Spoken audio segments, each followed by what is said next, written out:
Welcome to Malaysia's Genting SkyWorlds. Situated at the top of a mountain around a 1-hour drive northeast of Kuala Lumpur at the Genting Highlands resort. Whilst the resort is mostly known for its casinos, the theme park is our real reason to visit, as this sky-high park is one of the best in the world. While originally this park was set to be themed entirely around 20th Century Fox properties, the Disney acquisition would dramatically change the park, with now featuring some IP-based attractions and some completely original offerings. So join us today as we soar into Genting SkyWorlds and tour the park, exploring everything it has to offer. Likely the first land that many will experience is Central Park, inspired loosely off New York. The reason we say likely is because the park technically has 2 entrances, with only one being accessible if you're staying at the Genting SkyWorlds Hotel, named Studio Plaza. Well, that's the name of the land that you'd enter, not the hotel. It's a little confusing. It's strange because this is the entrance used in a majority of the park's promotional material, and most people won't get to experience it. But it makes sense considering that a majority of Genting Highlands' other hotels are attached to the Central Park entrance. Within a large facade reminiscent of New York's Natural History Museum is the first attraction many will encounter, Night at the Museum Midnight Mayhem, an indoor dark ride shooter attraction similar to Midway Mania at the Disney theme parks. This ride has a very nostalgic queue for anybody familiar with Night at the Museum, taking you through several prominent locations from the film. Aboard, you become a security guard as you attempt to stop the unruly exhibits from wreaking havoc on the museum. Around the corner from Night at the Museum, we're still within Central Park, but it's kind of like Central Park of the future. Here we have ESD Global Defender, a spinning aerobat-style flat ride where guests control the movement of their own little aeroplanes that was unfortunately closed during our visit, and Independence Day Defiance, a thrilling flying theater attraction. This for me was one of the highlights at Genting SkyWorlds because whilst I've done several flying theaters before and absolutely love them, this one mixed story and thrills with some excellent visual effects that shows the true capabilities of this ride system. We are good to go. Roots, this is the main underground hangar of ESD. Just a small part of our growing fleet here at the command center in Kuala Lumpur. You are about to see our next Genting Highlands prototype 2, fully armed and ready to come to our defense. Say hello to our squad leader, Wolfman. Don't worry, recruit. We got your back. We will rendezvous with our fighter escort topside. Thanks, Wolfman. We are ready for you to guide us through the wormhole generator. Follow me. Roger. Watch that space jump. Proceed on course 227 to Star Tower. Mission Titan. Good luck. Follow me, Titan.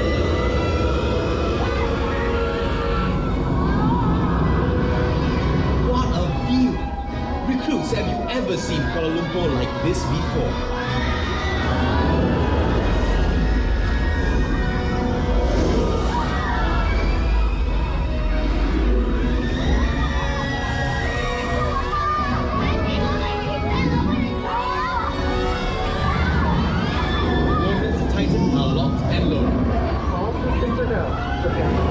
Engage wormhole generator. Wormhole generator at full power.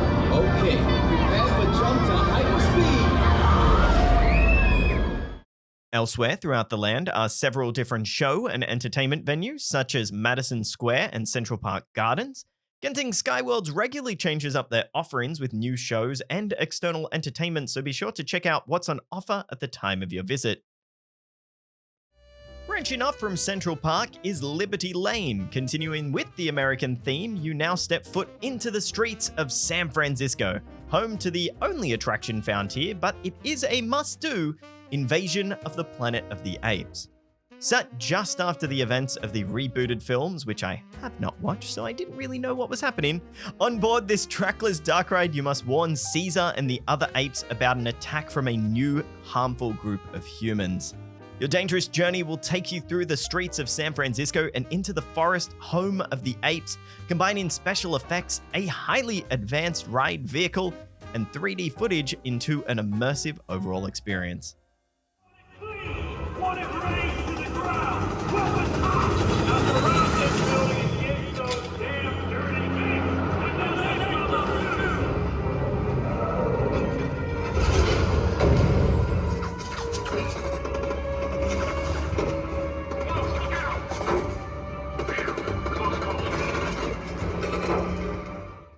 Sandwiched between Liberty Lane and Andromeda Base in its own little valley is the tiny world of Robots Rivet Town, home to two very different attractions sat one atop the other.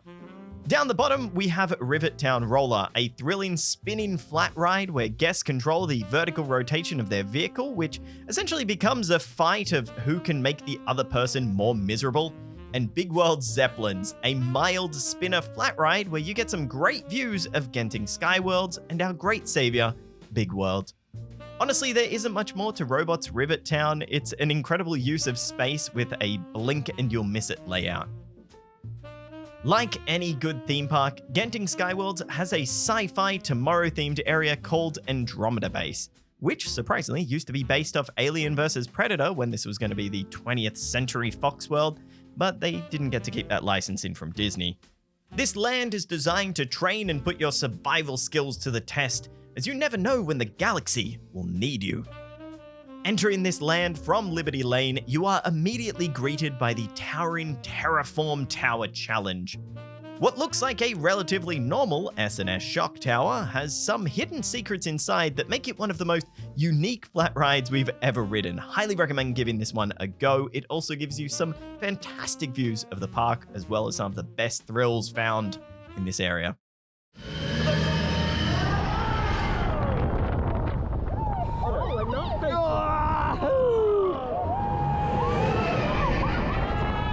Oh, that's a good view. We got lucky.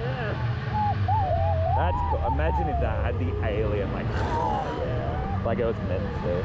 Now they're gonna send us up. For those of you who like thrills a little closer to the ground though, right next door you will find Alpha Fighter Pilots, where you will strap yourself in for a spin. As pilots in training, you are set to undergo your physical examination to see how you can withstand the G-forces of space travel. And trust me, I cannot.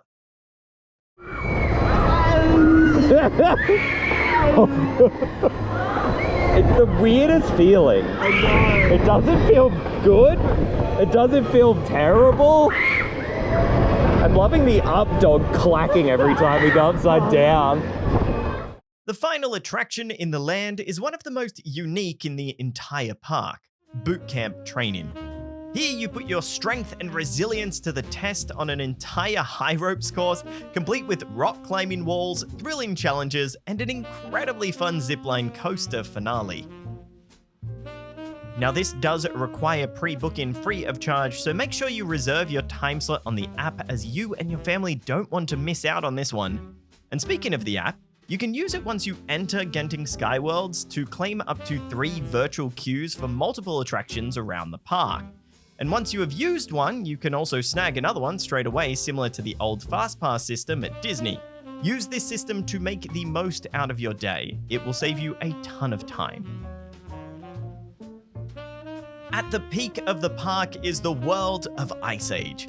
Easily one of the biggest areas at Genting SkyWorlds, this land is home to several impressive attractions, including the roller coaster that you can see from almost every part of the park, Acorn Adventure. This coaster has you descending underneath the park through a labyrinth of a queue before rising 65 feet into the air on a family coaster that packs a surprising punch.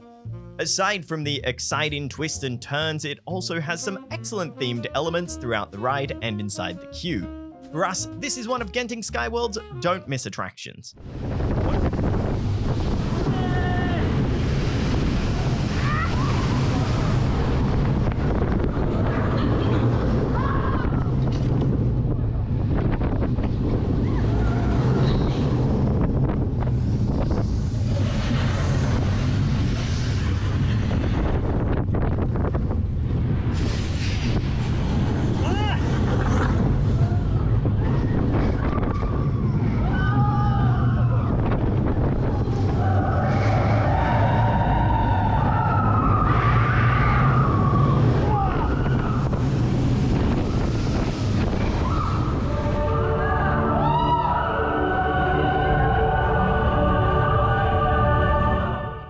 One of the crazy things about Ice Age is that a majority of the attractions are beneath you.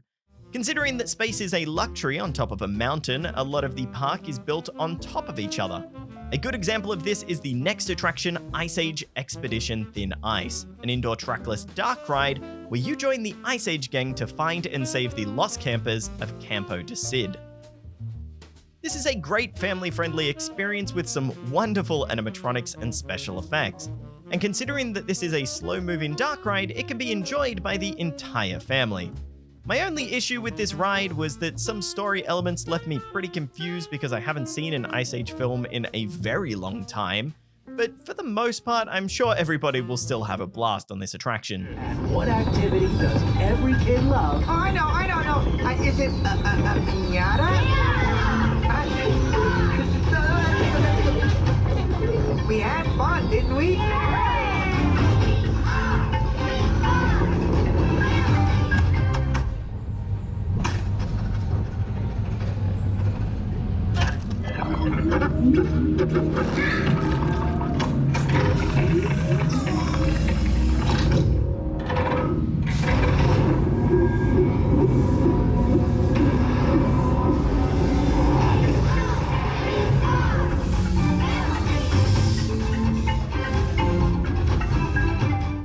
Now, speaking of weird Ice Age things, this land also contains a dedicated show space with an all-around bizarre yet engaging production called Ice Age Time Warp.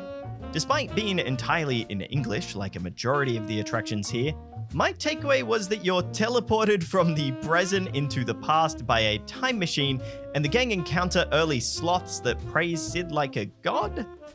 Really, I wouldn't spend too much time thinking about it, but all the families here were having a blast, so if you need some downtime, this is a great spot to stop and rest up before carrying on with your day. The last two attractions of the land are dedicated to the younger guests, with Sid's Rockin' Slide, a moderately thrilling rock and tug style flat ride, and Mammoth Fun Zone, which is essentially a giant playground to let the kids run wild.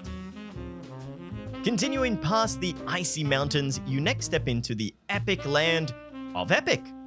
Based on the relatively forgotten 2013 film, this land shrinks you down and allows you to explore a pint-sized, whimsical world. The major attraction within Epic is Voyage to Moonhaven, the only water-based attraction in the park. Now, you would think that Genting SkyWorlds being atop a mountain and never really getting all that hot, this wouldn't get you all that wet, but be warned. You will get soaked as you sail to Moonhaven and experience the world of Secret Kingdom up close through impressive set pieces and animatronics. The relatively low height requirement for this ride means that your whole family can enjoy it together, as long as you're all willing to get absolutely soaked. Welcome, Stompers! Hey there, Stompers, this is your lucky day. Take a look around, everything is okay. Magic in the parts and saving the lives. Take a look at all the disgusting eyes. Every day is a new beginning. Always believe. Everyone can bloom.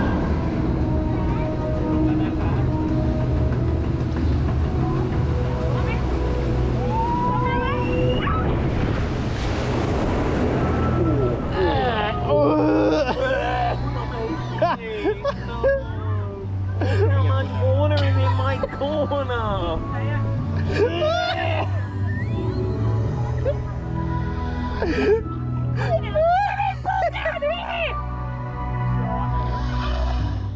The other attraction in the land is Epic Hummingbird Flyers. Continuing the drenching theme of the land for some reason, this isn't any ordinary flying spinner ride. If you don't soar up and down at the correct time as they yell out the commands, you may get absolutely drenched by water jets. Moving on to the last of our blue sky themed lands is the world of Rio, taking inspiration from the film and Brazil's Rio de Janeiro. This is one of the smallest lands at Genting SkyWorlds, which surprisingly manages to sneak in 3 attractions. The first attraction, called Blue Sky Carousel, which is an excellently themed double-story carousel decked out to all of your favorite Blue Sky characters, is not technically in Rio, but in a sort of Blue Sky no man's land, but is just around the corner from Rio Carnival Chaos, a spinning teacup-style attraction where guests control their own rotation. Though the real highlight of Rio is Samba Gliders, a high-flying roller coaster which gives you some stunning views of Genting SkyWorlds. It's a simple coaster with some very light theming, but there's something about flying over a theme park up in the mountains, in the clouds, that we just can't get over. A fun fact about the land as well is that behind it is a large building where it was meant to get a dark ride based around the film, but this was never constructed and the building sits empty to this day. Hopefully one day they construct this because it'd really round out this side of the park.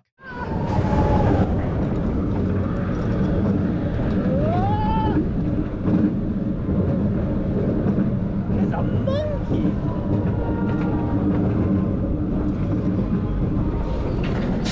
Oh, The clearance back there does not feel. yeah, right.